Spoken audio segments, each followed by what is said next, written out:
Hello, this is Patrick at OneCNC West, and what we're going to do in this training video is start to take a look at applying toolpath for the subspindle. Now, if you recall in our previous video, we had performed a lathe parting machining operation. This machining operation simply took a tool and it cut the part away from the stock. However, there needs to be a couple of things that we need to supplement or add to the lathe parting machining operation. Those extra commands are going to be found inside of our custom code. Please reference the earlier video on custom code in regards to how we created that. So let's head over to the command manager. Let's select our stock toolpaths, and from there, let's select custom code. Now, these are the two different custom codes that we created earlier. And just as a quick catch-up, the custom code is simply the ability to insert CNC code anywhere that you'd like within the CNC program. Now, the first custom code we're going to add is called the part transfer approach. I'm going to double click on that until I see the CNC code. Notice that within this snippet of CNC code, there's a couple of variables. Please also note that this CNC code is going to vary from machine tool to machine tool, so it doesn't have to look like this exactly. And the variables that I'm using here, these are also going to be different between different CNC machines as well as different part geometry. I'm just giving you an example of the workflow. So if your custom code has variables like this one does, notice there's a B-axis move. That's a variable. There's some question marks there. So you're going to want to type in the hard-coded value. Again, I'm just making up numbers just as an example. I'm going to type in 3 for that. And for this B-axis move, I'm going to type in, how about 2.5 inches? Just anything for right now, just to give you an example of the workflow. I think that looks great. So we're going to click Insert. And as soon as we do that, you can see here's the custom code. Now, this custom code needs to take place before the parting operation. So I'm going to hold the left mouse button down and I'm going to drag that up just before the parting operation. So what does this custom code do and how does it relate to the lathe parting operation? Well, what this does is this commands the subspindle to come over and to grip on to the part. It's also used to, in many situations, to sync the subspindle rotation with the main spindle so the RPM matches up. And so this all takes place before the part actually gets cut off. All right, so the next custom code we want to add, we'll go back over into the command manager, go back into custom code, and this time we're going to add the part transfer retract. Again, just double click on that, and if it has a variable, you're going to need to type in a value. And again, don't get too hung up on what this code looks like and the numbers I'm typing in. This is going to vary from machine tool to machine tool, and it's going to vary depending on part geometry.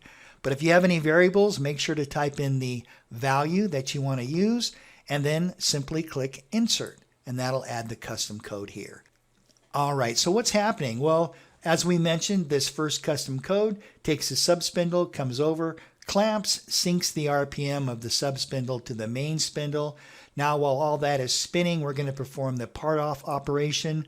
That's going to cut the part away from the stock, and then the part transfer custom code is going to pull that part over to the right where we can start to apply our toolpath. In fact, I created another layer here to demonstrate what this is going to look like after all of these commands have been executed.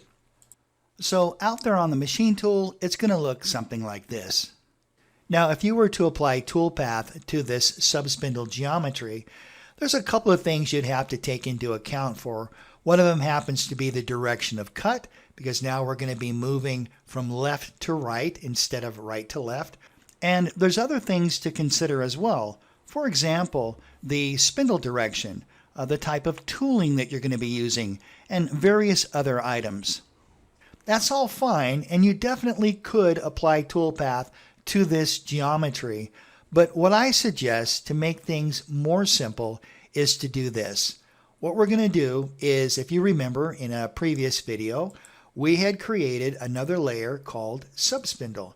And all we did is we took that part geometry, this geometry right here, and we just simply rotated that 180 degrees So it's orientated just like this. The reason for doing that is now we can apply all of our standard 2-axis turning operations, all of our live tooling operations. We can apply all that toolpath as if it was main spindle work, just making things much more easy. Another thing to take note is that whenever you're performing subspindle work like this, it's important to use a separate toolpath group. Now, if we look over here within the NC Manager, you can see that we already have a toolpath group called main spindle. And within this main spindle toolpath group, we have all of the machining operations for main spindle. Well, we want to start applying toolpath to the subspindle, so let's make a brand new toolpath group. We can do that by right-clicking, select New Group, and from there we can start applying our new machining operations. I think it's also helpful to rename this group to something that makes a little bit more sense. Notice how our first group is called main spindle. Let's rename this one. I'm going to take my cursor and double-click. Once we do that, we have our NC Processing dialog box. And let's change the name from Toolpath Group 2 Subspindle, just like that. With that typed in, we can click OK, and now you can see our new toolpath group is called Subspindle.